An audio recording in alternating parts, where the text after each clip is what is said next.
Hi friends, कसे आहात सर्व? मजेत आहात ना? मजेतच असायला हवं. आज आपण शिल्लक राहिलेल्या शिळ्या भाताचे कटलेट ही रेसिपी पाहणार आहोत. पूर्ण व्हिडिओ पाहायचा आहे, स्किप न करता. खूपच टेस्टी. त्यासाठी बघा, शिल्लक राहिलेला भात घेतला आहे मी. एक वाटी, मोठी वाटी शिल्लक होता माझा. खूप छान असे टेस्टी होतात आणि करायला एकदम सोपे. त्यानंतर आपण त्यामध्ये भरपूर अशा भाज्यांचा समावेश करणार आहोत. जसं की मी काकडी किसून घेतली आहे, साल काढून. गाजर किसून घेतलं, कांदा, शिमला मिरची, पोहे, टॉमॅटो आणि उकडलेला बटाटा आणि कॉर्नफ्लॉवर पण आपण त्यामध्ये घालणार आहोत. त्यानंतर हळद घातली आहे. खूप सुंदर असं होतात बघा कटलेट. त्यानंतर आपण त्यामध्ये लाल मिरची पावडर टाकली आहे. त्यामध्ये धणे जिरे पूड आहे, त्यामुळे मी वेगळी त्यामध्ये घातली नाही. चवीप्रमाणे मीठ घालणार आहोत. आपण भाज्या घालणार आहोत म्हणून घातलं आहे. हिरवी मिरचीची पेस्ट घातली, त्यामध्ये लसूण जिरे घातले आहे. ऑर्गॅनिसिस टाकले आहेत आणि खूप छान अशी चव येते.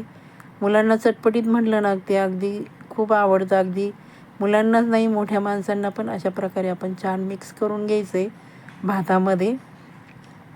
मसाले, कारण भातामध्ये मीठ आहे त्यामुळे आपण थोडंसंच मीठ टाकलं आहे. त्यानंतर ज्या भाज्या आहेत त्या घालून घेते.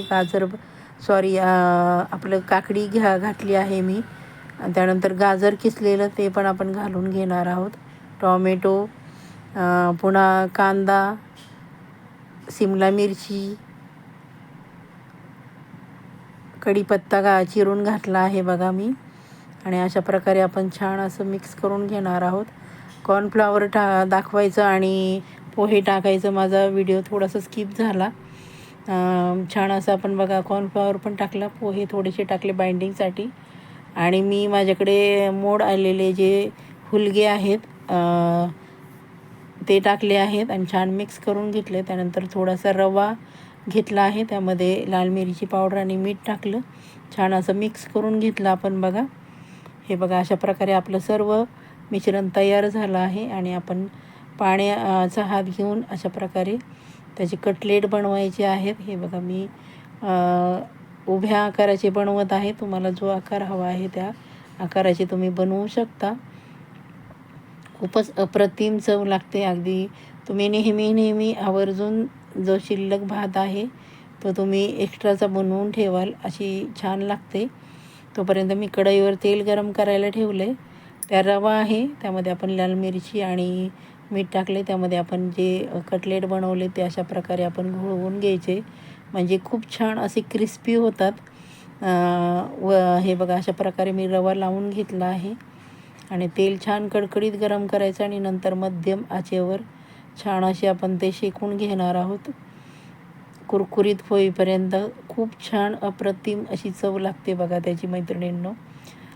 चॅनलला आपण अजूनही सबस्क्राईब केलं नसेल तर पटकन सबस्क्राईब करून घ्या.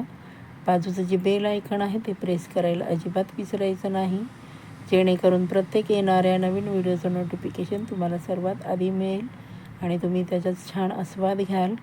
लगेच ते हलवायचे नाही.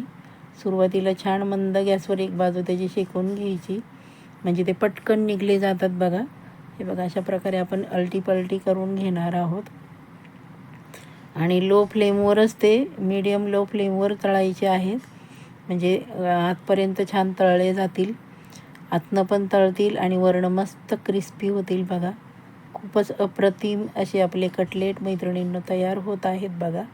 आपण माझा व्हिडिओ कुठून पाहताय ते कमेंट करून सांगायला अजिबात विसरायचं नाही, म्हणजे मला खूप छान आनंददायी वाटेल तुमचे आभार मानणे व्हिडिओच्या शेवटी. हे बघा, असे छान असे आपण त्याचा कलर पूर्ण चेंज होईपर्यंत आपण ते तळून घेणार आहोत. तुम्हाला हवं असेल तर तुम्ही शॅलो फ्राय केले तरी चालेल, पण म्हटलं हे कसे कटलेट आहेत, हे तळले तर छान लागतील, म्हणजे सर्व बाजू त्याच्या व्यवस्थित तळल्या जातील. आणि तळण्यासाठी मी तेल आहे ते थोड्या प्रमाणातच वापरते, कारण काय होतं, ते जास्तीचं तेल असतं ना, ते सारखं वापरायला नको वाटतं, म्हणून थोड्या तेलात तळते. एका वेळेस जेवढे तुमची कढईत मावतील तेवढेच टाकायचे आहेत. हे बघा, किती सुंदर रंग आला आहे आपल्या कटलेटला, बघू शकता तुम्ही. मस्तच, अगदी खूप छान खमंग लागतात. कॉर्नफ्लॉवर तुमच्याकडे नसेल तर तुम्ही तांदळाचं पीठ वापरलं तरी चालेल, आणि तांदळाचं पीठ नसेल तर तुम्ही रवा, बारीक रवा टाकला तरी चालेल. हे बघा किती सुंदर रंग आला आहे.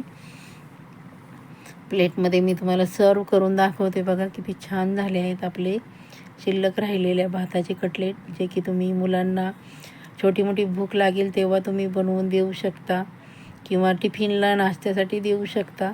कारण आपण यामध्ये भरपूर अशा भाज्यांचा समावेश केला आहे, त्यामुळे हेल्दी असा आपला स्नॅक्स तयार झाला आहे. मी ते चिंचेच्या चटणीबरोबर ते सर्व करणार आहे. तुम्ही असेच खाल्ले ना तरी छान लागतात, किंवा टॉमॅटो सॉसबरोबर, किंवा तुम्ही खोबऱ्याची चटणीबरोबर. आवाज ऐकू शकता तुम्ही किती छान असे बघा कुरकुरीत झाले आहेत वरून, आणि आतून मी तुम्हाला तोडून दाखवते. बघा किती छान असे झाले आहेत बघा. हे बघा आतपर्यंत छान असे तळले गेले. चला मग पहिला बाईक तुमच्यासाठी. चला तर मग रेसिपी जरा जरी आवडली असेल तर पटकन एक लाईक करून घ्या, छानशी कमेंट करा, हाईप करा, आणि तुमच्या मित्रमैत्रिणींमध्ये शेअर करायला अजिबात विसरायचं नाही. चला तर मग भेटूयात पुढील छानशा अशा रेसिपीमध्ये. स्वस्त रहा, मस्त रहा, आपल्या आणि आपल्या कुटुंबाची काळजी घ्या. व्हिडिओ शेवटपर्यंत पाहिल्याबद्दल सर्वांचे मनःपूर्वक धन्यवाद.